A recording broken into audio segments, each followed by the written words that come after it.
Bismillahirrahmanirrahim. Assalamualaikum warahmatullahi wabarakatuh. Sehat sedanten nggih Bapak Ibu? Alhamdulillah. Alhamdulillah, wassalatu wassalamu ala Rasulillah wa ala alihi wa ashabihi wa mawalah, wala haula wala quwwata illa billah. Rabbi shrah li sadri wa yassir li amri wahlul 'uqdatam min lisani yafqahu qawli. Subhanaka la ilma lana illa ma 'allamtana innaka antal alimul hakim. Fa'allimna ma yanfa'una wanfa'na bima 'allamtana wazidna ilman nafi'a walhamdulillahi ala kulli hal. Ma'asyiral muslimin, Bapak Ibu jamaah Masjid Jami Al-Huda Kampung Bepean yang sangat kami hormati dan insyaallah senantiasa dirahmati oleh Allah Subhanahu wa taala. Alhamdulillah, pada kesempatan ba'da maghrib yang insyaallah mubarakah ini kita kembali bisa hadir di masjid yang kita cintai ini, bermajelis bersama-sama kita melanjutkan belajar pembahasan dari kitab Al-Arba'in An-Nawawi, yang mana syarahnya kita merujuk dari kitab Al-Wafi karya Syekh Mustafa Dib Al-Bugha. Bismillahirrahmanirrahim. Kita masuk di pembahasan hadis yang ke-13. Hadis yang ke-11 kemarin atau 2 pekan lalu ya, kita mulainya kan 3 pertemuan niki ya, kalau yang setelah Idul Fitri mulai dari hadis ke-11. Tuntunan bagi kita untuk meninggalkan hal-hal yang masih syubhat, masih ragu-ragu, menuju ke hal-hal yang kita sudah jelas yakin. Hadis ke-12 kemarin membahas tentang memanfaatkan waktu secara baik, meninggalkan perkara-perkara yang tidak terlalu ada faedahnya. Ya, min husni islamil mar'i tarkuhu ma la ya'nih. Di antara tanda bagusnya keislaman seseorang itu ia bisa meninggalkan apa-apa yang tidak terlalu berfaedah baginya. Kalau yang haram jelas itu ia tinggalkan, insyaallah. Itu ibaratnya prioritas awal, prioritas paling utama untuk ditinggalkan. Lebih dari itu, ia bisa meninggalkan perkara-perkara yang barangkali aslinya mubah, tapi kalau terlalu banyak, terlalu menjadi kebiasaan harian, itu tidak terlalu bermanfaat. Nah, di antara tanda keislaman seseorang itu bagus, dia bisa meninggalkan hal-hal seperti itu, sehingga nanti waktunya atau hari-harinya itu terisi dengan hal-hal yang manfaat, yang berfaedah, yang produktif dunia akhirat. Nah, kita masuk ke hadis yang ke-13, ukhuwatul imani wal islam, pembahasan tentang ukhuwah yang diikat dengan ikatan iman dan ikatan Islam. An Abi Hamzah Anas bin Malik radhiyallahu anhu, dari bapaknya Hamzah. Abu Hamzah itu ya bapaknya Hamzah. Anas bin Malik, sahabat Anas bin Malik radhiyallahu an, khadimi Rasulullah sallallahu alaihi wasallam. Khadim niku kalau mungkin istilah di masyarakatnya abdi dalamnya, ya, yang bantu-bantu Rasulullah sallallahu alaihi wasallam.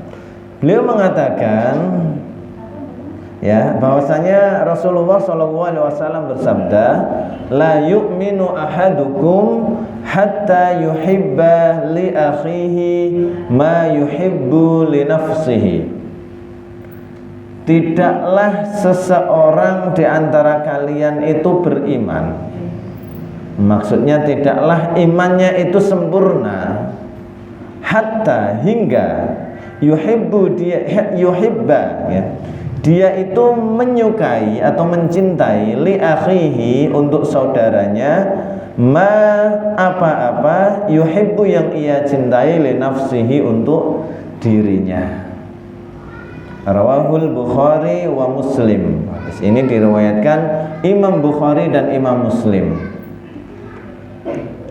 Jadi kami ulangi terjemahannya, tidaklah seseorang itu sempurna keimanannya hingga ia mencintai untuk saudaranya apa-apa yang ia cintai untuk dirinya. Jadi kalau kita perhatikan hadis 11, 12, 13 ini itu pembahasannya tentang akhlak, okay? Tentang akhlak. Islam memberikan perhatian yang begitu besar kaitannya dengan perangai kita, tingkah laku kita, akhlak kita. Bahkan dalam satu hadis Rasulullah bersabda, "Innama bu'itsu liutammima makarimal akhlak." Sesungguhnya aku diutus itu untuk menyempurnakan akhlak-akhlak yang mulia. Kalau iman niku keyakinan di dalam hati. Ibadah-ibadah yaitu kewajiban kita, penghambaan diri kita kepada Allah Subhanahu wa taala. Yang dirasakan orang lain dari keimanan yang ada dalam diri kita, dalam hati kita itu adalah akhlak mulia yang terpancar buah daripada keimanan itu tadi. Jadi iman kalau itu tulus, jujur ya dan sempurna, maka akan memancarkan akhlak yang terpuji, akhlak yang hasanah. Kalau ada seorang muslim kok kemudian ya dia dari apa yang ia ucapkan, dari apa yang ia lakukan itu banyak membuat orang terluka, banyak membuat orang tersakiti, terzolimi, teraniaya, nggak sempurna keislaman, keimanannya. Karena Islam itu ya hablum minallah, ya hablum minan nas.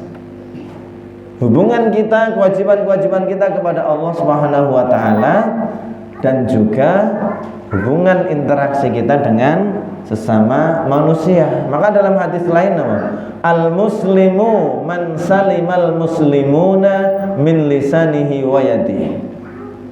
Al-muslimu, seorang muslim sejati itu man adalah orang, salimal muslimuna yang mana orang-orang Islam lain itu selamat, min lisanihi dari lisannya, wa yadihi dan dari tangannya. Lisannya nggak pernah nyacati orang, nggak pernah mengumpat, menggunjing, mengadu domba dan lain sebagainya. Perbuatannya itu enggak menzalimi orang. Itulah seorang muslim. Islam itu masih satu akar kata dengan salimah, selamat. Sehingga dimanapun seorang Islam, seorang muslim berada itu harus membawa damaian, keselamatan. Begitu. Maka hadis ini hadis yang begitu luar biasa ya, bahwasanya ukhuwah Islamiyah ya, persaudaraan yang kemudian terekspresikan dengan apa? Ya, kita itu menyukai apa-apa kebaikan-kebaikan untuk orang sebagaimana kita suka kalau kita itu juga mendapatkan kebaikan. Fenomena yang kadang kita dapat ini apa? Kalau ada saudara tetangganya sedang dapat sesuatu yang membahagiakan, yang dia rasakan apa? Hatinya sempit, kemeropok, panas. Nah, itu harus dihilangkan. Bukan seperti itu. Tonggone seneng derek, seneng.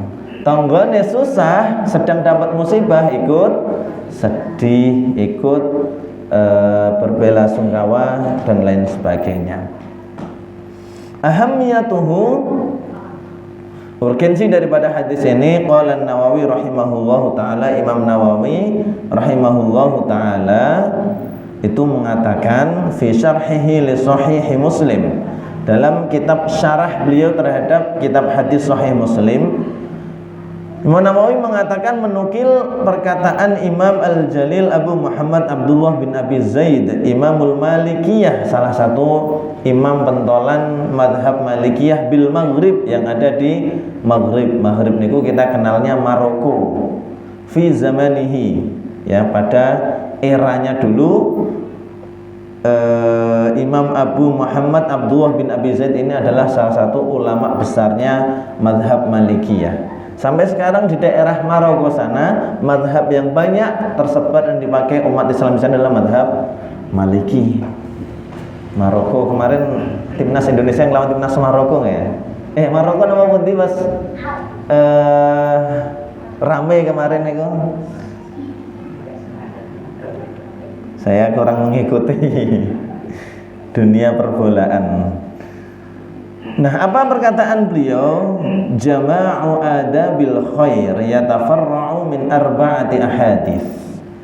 Adab-adab yang bagus, ya, itu terkumpul dan bercabang dari 4 hadis. Qaulun Nabi sallallahu alaihi wasallam, 1, itu sabda Rasulullah sallallahu alaihi wasallam, man kana yu'minu billahi wal yaumil akhir falyaqul khairan aw liyasmut. Barang siapa beriman kepada Allah dan hari akhir, maka hendaklah ia mengucapkan yang baik-baik atau mendingan diam saja. 1. 2, wa qauluhu sallallahu alaihi wasallam, dan juga sabda Rasulullah SAW, min husni islamil mar'i tarkuhu ma la ya'nih. Di antara tanda bagusnya keislaman seseorang, ia meninggalkan perkara-perkara yang enggak bermanfaat. 3, wa qauluhu SAW, ya, sabda Nabi SAW, lilladzi ikhtasara lahul wasiyah, kepada orang, riwayat ini kan kepada orang yang minta kepada Rasulullah nasihat yang singkat. Apa kata Rasulullah? La taghdab, jangan marah. Jadi bahkan saya pernah mendengar ya satu nasihat dari salah seorang ustadz, adab yang bagus kalau kemudian diringkas dalam nasihat yang singkatnya ini, jangan marah. Kalau sudah nggak marah, insya Allah ya dia akan berperilaku bijak. Tapi kalau hati sudah dikuasai oleh emosi, marah, itu nanti ya apa yang akan dia lakukan kadang-kadang sudah lepas kontrol dan lain sebagainya. Jenengan atau kita semua bisa mengamalkan la taghdab niki, insya Allah akan menjadi orang yang perangainya bagus. Tapi lebih lengkapnya adalah 4 hadis ini tadi, ya, bahwa apa tadi, adabul khair, adab yang bagus itu terhimpun di 4 hadis ini. Yang ketiga tadi la taghdab, jangan marah. Wa qauluhu sallallahu alaihi wasallam, dan juga sabda Nabi sallallahu alaihi wasallam yang keempat ini ya, hadis keempat, yang mana menjadi hadis ke-13 yang kita bahas di bab ini, la yu'minu ahadukum hatta yuhibba li akhihi ma yuhibbu li nafsihi. Tidaklah sempurna iman salah seorang di antara kalian hingga ia mencintai untuk saudaranya apa-apa yang kita cintai, apa-apa yang ia cintai untuk dirinya sendiri. Okay. 4 hadis niki adalah fondasi adab yang bagus. Wala'alla hadha huwa sir fi ikhtiyari Nawawi rahimahullahu ta'ala hadhil ahadithil arba'ah fi arba'inihi. Bisa jadi inilah rahasia Imam An-Nawawi memilih ya 4 hadis ini tadi kemudian dinukil, dimasukkan di kitab Arba'in ini. Kitab Arba'in adalah kitab yang menghimpun 42 hadis yang merupakan pokok-pokok dasar Islam. Islam yang mencakup iman, mencakup ibadah, mencakup akhlak, gitu kan? Nah, akhlak itu fondasinya, pokok dasarnya adalah 4 hadis ini tadi. Waqad marra bika ba'daha wa sata'ti baqiyatuha insyaallah. Sebagian sudah lewat pembahasannya di hadis-hadis sebelumnya, sebagian yang lain insyaallah pembahasannya nanti di hadis-hadis yang akan datang.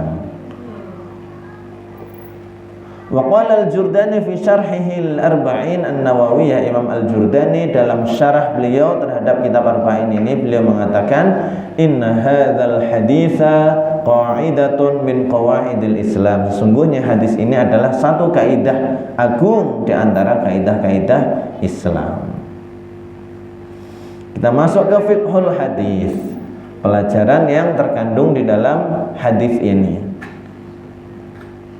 Ya, banyak pelajaran. Dengan membaca hadisnya kita sudah bisa memetik pelajaran ya, untuk kemudian saling mencintai, menyayangi terhadap saudara kita sesama muslim, ukhuwah Islamiyah. Lebih dari itu bahkan juga kaitannya dengan muamalah. Ya, bahkan mungkin yang non muslimun juga kita beri perlakuan yang baik dalam ranah muamalah, selama bukan dalam ranah keyakinan. Kalau sudah dalam ranah keyakinan ya lakum dinukum waliyatin. Ngucapin mohon maaf selamat Natal niku ranah muamalah atau ranah keyakinan? Keyakinan, sudah urusan apa keyakinan ya. Tapi dalam hal muamalah harian ya kita harus bagus perlakuan atau kemudian perangai kita terhadap mereka.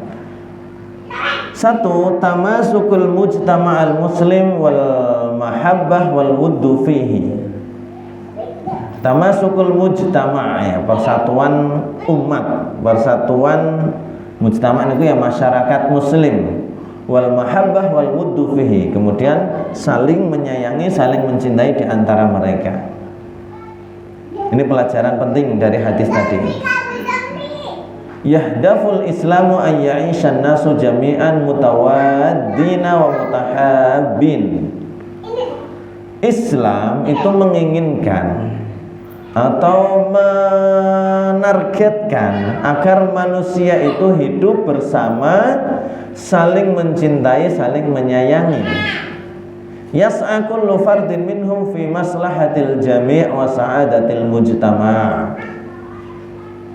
Setiap orang berusaha untuk mendahulukan maslahat umum dan kebahagiaan atau ketertiban bersama. Ini kan sudah menjadi kaidah ketika antara kepentingan pribadi kemudian berbenturan dengan kepentingan umum, didahulukan kepentingan umum. Seperti itu. Hatta tasudul adalah. Dengan begitu insya Allah akan tegak keadilan. Wa tantasyiru tuma'ninah fin nufus, dan akan kemudian tersebar ketentraman di dalam jiwa. Wa yaqumu ta'awun wa tadhamun fima bainahum, dan akan muncul at-ta'awun, kesadaran untuk saling menolong, wa tadhamun, dan saling menanggung fima bainahum, di antara mereka. Ya, jadi hadis ini mengajarkan saling menolong, saling menanggung. Kalau kita kontekskan saat ini, tidak hanya lingkup regional, lingkup internasional, karena umat Islam adalah umat yang satu. Kita kan pengen untuk diri kita itu ya bisa hidup merdeka, hidup tenang, kemudian kumpul bersama keluarga bahagia, bisa tenang mencari ma'isyah, kemudian menafkahi keluarga. Coba kita lihat saudara-saudara kita saat ini di Palestina, ya, yang sudah sangat begitu terzoliminya. Nah, minimal dalam hati kita itu harus ada rasa bahwa kita ingin mereka itu merdeka. Ya, ketika kita ingin, karena kita untuk diri kita ya sukanya bagaimana, kita juga suka untuk mereka bagaimana. Nah, itulah merdeka, ya, bebas dari penjajahan, penindasan, penganiayaan dan lain sebagainya yang sudah sangat semena-mena tidak manusiawi. Maka ya kita apa yang bisa kita lakukan? harus punya partisipasi, harus punya kiprah, punya kontribusi sekecil apapun. Mampunya mengkampanyekan, menyuarakan, menyebarluaskan tentang upaya kemerdekaan saudara muslim kita di Palestina, kita lakukan itu. Mampu untuk kemudian membantu dengan uang donasi sekecil apapun yang kita bisa, kita lakukan itu. Yang masih susah niku bantu dengan jihad langsung. Ini susah karena problematika umat saat ini aslinya jihad, untuk kemudian terjun umat itu berangkat jihad itu harus dengan komando imam. Ya, pertanyaannya saat ini yang megang komando untuk menggerakkan umat secara keseluruhan itu siapa? Enggak punya umat Islam ini. Itu menjadi permasalahan dan PR besar kita umat Islam. Sampai mana tadi? Wala yatahaqqaqu dzalika kulluhu illa idza arada kullu fardin fil mujtama' li ghairihi ma yuriduhu li nafsihi minas sa'adah wal khair war raha. Yang demikian itu tadi tidaklah bisa terrealisasikan semuanya kecuali jika setiap person yang ada di dalam masyarakat itu menginginkan untuk saudaranya, untuk orang lain, apa-apa yang ia inginkan untuk dirinya sendiri, dari kebahagiaan, kebaikan dan lain sebagainya. Yang ada kadangkala ya, nah kalau untuk dirinya sendiri pengennya dapat kebaikan-kebaikan. Untuk orang kalau bisa ya itulah kadang saling dengki, saling hasad itu menjadi racun di tengah masyarakat kita. Walidha najiduhu sallallahu alaihi wasallam yarbitu dzalika bil iman. Oleh karena ini kita mendapati Nabi sallallahu alaihi wasallam mengikat hal itu tadi dengan iman, mengaitkan dengan iman. Rasa ingin orang lain itu mendapatkan kebaikan, mendapatkan kebahagiaan sebagaimana diri kita juga menginginkan itu diikat, dikaitkan oleh Rasulullah dengan keimanan. Wa naj'aluhu khoslatan min khisalihi, dan Rasulullah menjadikannya bagian daripada keimanan itu tadi. Pelajaran kedua, al-imanul kamil, iman yang sempurna. Inna aslal imani yatahaqqaqu bitasdiqil qalbil jazim. Sesungguhnya asal keimanan itu terwujud dengan pembenaran dalam hati. Makanya iman keyakinan atau pembenaran yang kuat yang ada di dalam hati. Wa idghanuhu li rububiyyatillahi azza wa jalla, meyakini apa? Rububiyahnya Allah azza wa jalla.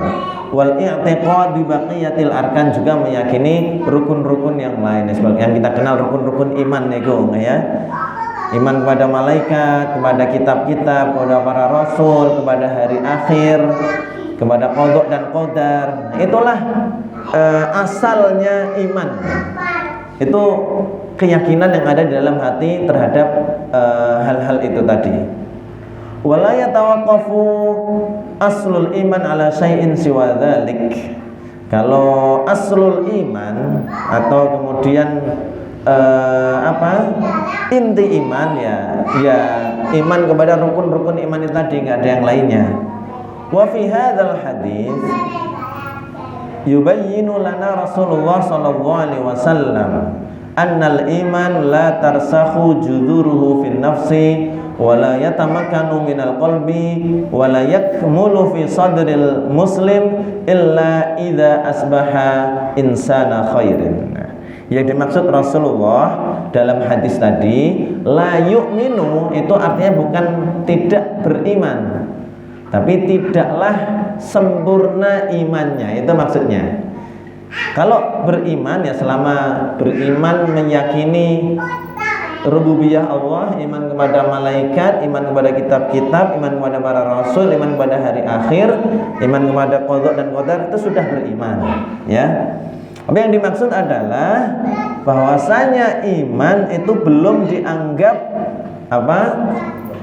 tertanam dengan kuat, ya, belum mengakar di dalam hati, belum sempurna di dalam dada seorang muslim, illa idza asbaha insana khair, kecuali kalau orang itu tadi menjadi orang yang baik akhlaknya. Jadi nama akhlak sekali lagi itu adalah pancaran keimanan. Ba'idan anil ananiyati wal haqdi, jauh dari egoisme dan kedengkian, wal karahiyati wal hasad, ya, benci orang lain, hasad terhadap orang lain. Fala yuhibbu linnasi illa mithla ma yuhibbu li nafsihi, maka dia nanti akan menjadi orang yang tidak menyukai untuk orang lain kecuali seperti apa yang ia cintai untuk dirinya sendiri. Minas salamati minasyarri wal adza, ingin selamat dari mara bahaya dan keburukan-keburukan. Kita kan pengennya diri kita itu selamat dari mara bahaya, keburukan-keburukan, balak dan lain sebagainya.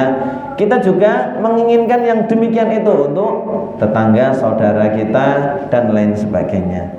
Wa tamattu' bi rafdil 'aish, hidup yang bahagia, hidup yang enak, wal fauz bi ridwanillahi subhanahu wa ta'ala. Kemudian beruntung mendapatkan ridha Allah Subhanahu wa taala. Kita pengen untuk diri kita itu kan dalam hidup ini mendapatkan ridha Allah Subhanahu wa taala. Nah, harusnya kita juga menginginkan itu untuk saudara kita. Sehingga kalau kemudian ada di antara saudara kita barangkali melakukan hal-hal yang tidak baik, kemudian kita mengingatkan, menasehati, itu sebenarnya adalah tanda kita cinta kepada beliau itu tadi, saudara kita itu tadi. Kita ingin nantinya mengajak, menggandeng, ayo berada di jalan yang diridhai oleh Allah. Nanti harapannya bersama-sama, ya, ke surganya Allah Subhanahu wa taala.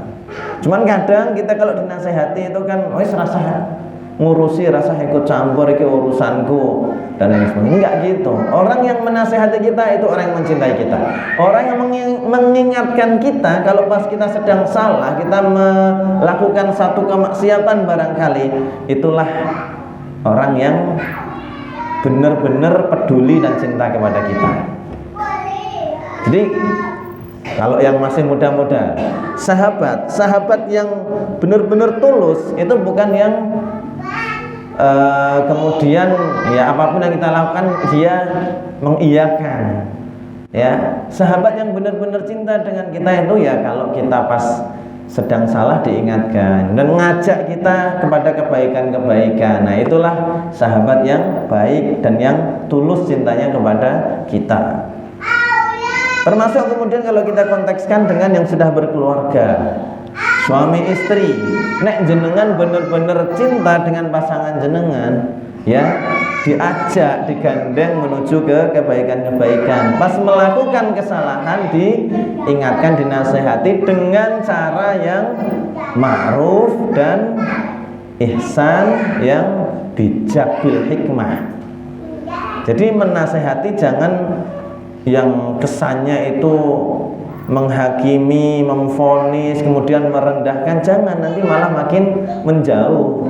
Menasihati itu yang bijak, mendakwahi itu yang bijak.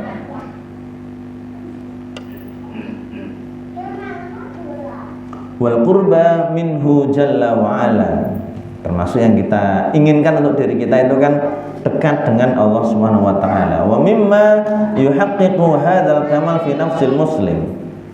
Nah, di antara yang merealisasikan kesempurnaan iman ini tadi dalam diri seorang muslim, di sini lebih dirinci lagi oleh pensyarah. Satu, ayyuhibba li khairihi minal khairil mubah wa fi'lit ta'at ma yuhibbu li nafsihi. mencintai untuk mencintai untuk saudaranya, untuk orang lain dari kebaikan-kebaikan yang mubah dan mengerjakan ketaatan-ketaatan sebagaimana yang ia juga mencintai hal tersebut untuk dirinya sendiri. Wa ayyabghadha lahum minasyarri wal maksiyati ma yabghadahu li nafsihi aidan. Tidak suka ya untuk saudaranya keburukan-keburukan dan kemaksiatan-kemaksiatan sebagaimana ia juga tidak suka kalau hal itu tadi ada pada dirinya juga. Nah, ini satu.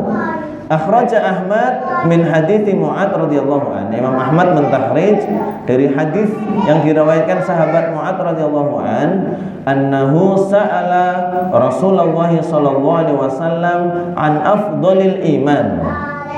Suatu ketika sahabat Mu'ad niku nate tanglet dumateng Rasulullah sallallahu alaihi wasallam tentang napa afdhalul iman, langkung utami ini pun iman niku kados pripun nggih Rasulullah. Faqala, kemudian Rasulullah bersabda, antuhibba linnas ma tuhibbu li nafsik. Engkau menyukai untuk orang-orang apa-apa yang engkau sukai untuk dirimu sendiri. Kurang lebih semakna dengan hadis tadi nggih. Wa takrahu lahum ma takrahu li nafsik. Engkau membenci untuk mereka apa-apa yang kamu benci untuk dirimu sendiri. Ya. Jadi oleh Rasulullah ini diposisikan sebagai afdhalul iman. Yang kedua, ayyajtahida fi islahi akhihil muslim. Berupaya memperbaiki saudara muslimnya atau yang mengajak ke kebaikan. Idza ra'a minhu taqsiran fi wajibihi, kalau ia melihat barangkali ia mengabaikan kewajiban-kewajibannya, meninggalkan kewajiban-kewajibannya kepada Allah, au nuqsan fi dinihi, atau ada kekurangan dalam agamanya, ya, dinasehati, diingatkan, diajak ke kebaikan. Jadi yang kedua, berupaya memperbaiki ya saudara muslimnya. Yang ketiga, ayyubadira ila insafi akhihil muslim min nafsihi, segera memaafkan dan memenuhi hak saudaranya. Ayyubadira ila insafi akhihil muslim min nafsihi, jadi bersegera memaafkan saudara muslimnya. Wa yu'addi ilaihi huquqahu, bersegera menunaikan hak-haknya, kama yuhibbu huwa ayantasifa li nafsihi min ghairi, sebagaimana ia juga ingin kalau pas sedang melakukan kesalahan saudaranya memaafkannya, sebagaimana dia juga ingin untuk segera mendapatkan hak-haknya. Hak-hak niku napa ya, misalnya kalau kaitannya dengan keuangan, kok jenengan punya pegawai, karyawan-karyawan dan lain sebagainya, sudah waktunya untuk kerjaannya sudah tuntas, ya segera haknya ditunaikan. Di hadis lain itu kan bahkan kalau bisa sebelum keringatnya kering, ya segera. Atau mungkin kaitannya dengan kita dibantu, dipinjemi uang, pas memang sudah longgar, ya segera. Di antara fenomena kadang menjadi guyonan itu kan didapati orang pas sedang mau minjem datangnya memohon-mohon dan sebagainya, tapi pas giliran yang tadinya minjemi sedang butuh kemudian nagih, kayak seakan-akan nagih uangnya siapa saja, padahal sehari-hari story-nya hidup enak, jalan-jalan mewah, traveling, kulineran dan lain sebagainya. Ini kezoliman, ya, seperti itu.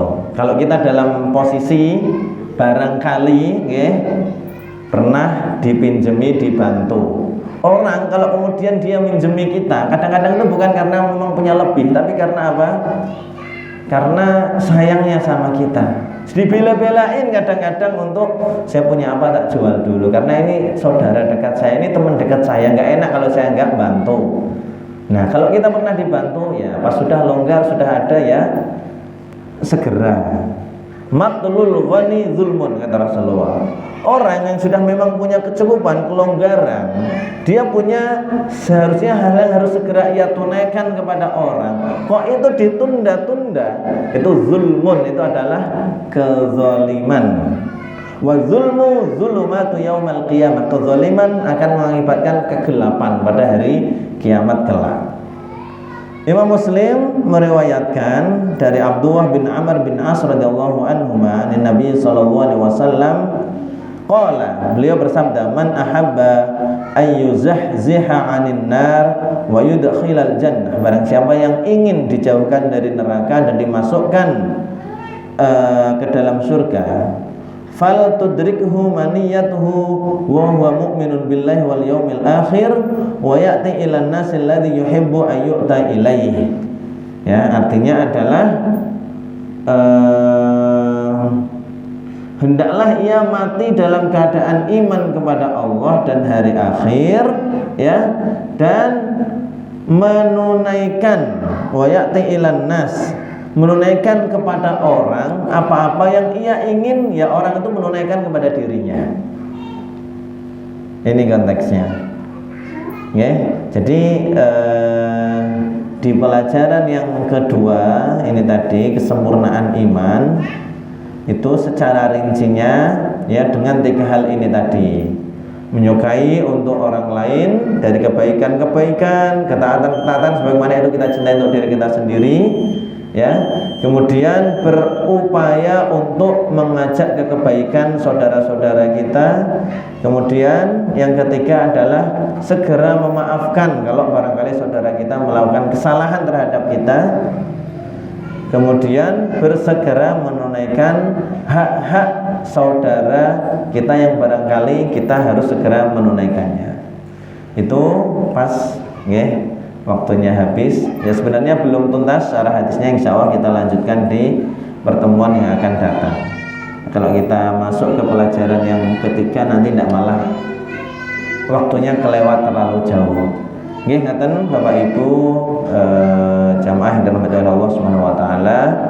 Sedikit tadi syarah dari hadis yang ke-13 dari hadis arba'in ini, la yu'minu ahadukum hatta yuhibba li akhihi ma yuhibbu li nafsihi. Tidaklah sempurna iman seorang di antara kalian hingga ia menyukai, mencintai apa-apa untuk saudaranya sebagaimana ia mencintai apa-apa untuk dirinya sendiri. Sedikit yang bisa kita bahas karena keterbatasan waktu dan lain sebagainya. Semoga menjadi ilmu yang bermanfaat, menumbuhkan kesadaran untuk berupaya bisa menunaikan, ya, diterapkan dalam kehidupan sehari-hari kita insya Allah. Mohon maaf jika dalam menyampaikan banyak khilaf dan kurangnya. Sebelum kami tutup, Mbak Menawi barangkali ada pertanyaan, kami persilahkan.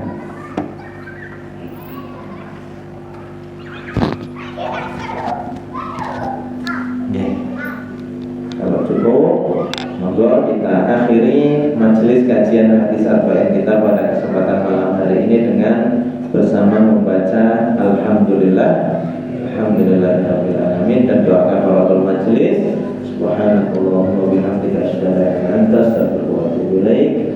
Bila taufiq wal hidayah. Wassalamualaikum warahmatullahi wabarakatuh.